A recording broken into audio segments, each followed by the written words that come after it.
ऐश्वर्या, काय दीदी? हे बघ तुझ्यासाठी काय केलंय. वाव, बुंदी रायता कसं केलंय? चल ये सांगते तुला. ओके.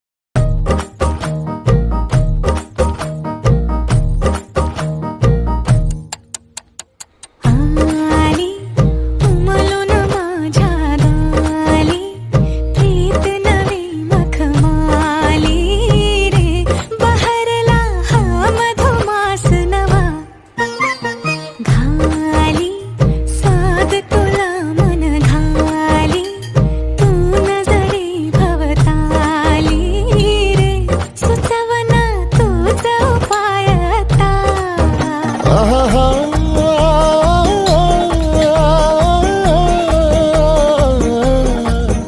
तू नार सखे सुकुमार, नजरेत तुझ्या तलवार.